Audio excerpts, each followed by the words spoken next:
TDP జనసేనపై AP మంత్రులు Botsa Ambati Amarnath సీదిరప్పలరాజు fire అయ్యారు. వైసీపీకి వస్తున్న ఆదరణ చూసి ఓర్వలేక ఇలాంటి విష ప్రచారం చేస్తున్నారని మండిపడ్డారు.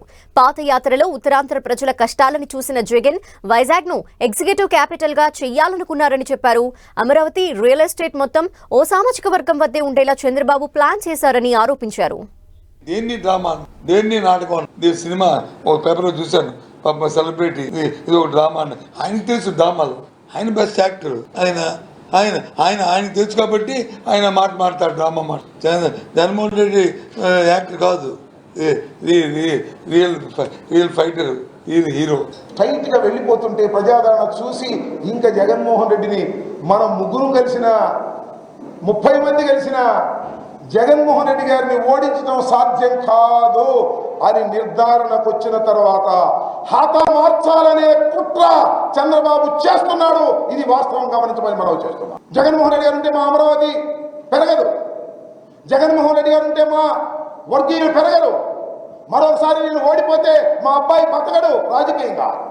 ఆయన మీద జరిగినటువంటి దాడి కూడా ఆయనే చేసుకున్నాడు అనేటువంటి విధంగా మీరు ఏంగా మాట్లాడుతూ ఉన్నారే. దేశంలో ఉన్నటువంటి ప్రముఖ నాయకులందరూ కూడా ఖండించారు. దేశ ప్రధాని, వివిధ రాష్ట్రాల ముఖ్యమంత్రులు, దేశంలో ఉన్నటువంటి వివిధ రాజకీయ పార్టీలు అందరూ కూడా ఖండించారు. మీకు మాత్రం, చంద్రబాబు నాయుడు గారికి మాత్రం అసలు కనీసం సరే సింపతి అనేటువంటిది దాన్ని ఖండించాల్సినటువంటి అవసరం లేదు, కానీ తిరిగి నిందించేటువంటి కార్యక్రమం చేస్తూ ఉన్నారు.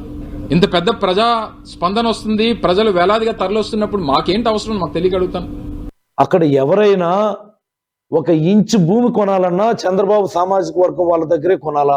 ఎవరైనా ఏదో ఒక ఆర్గనైజేషన్ పెట్టాలి అంటే చంద్రబాబు కులం వాళ్ళ దగ్గర భూమి కొనే పెట్టాలా? అంటే ఎంటైర్ క్యాపిటల్ ఏరియా అంతా కూడా చంద్రబాబు సామాజిక వర్గం చేతిలో బందీలుగా ఉండాలా?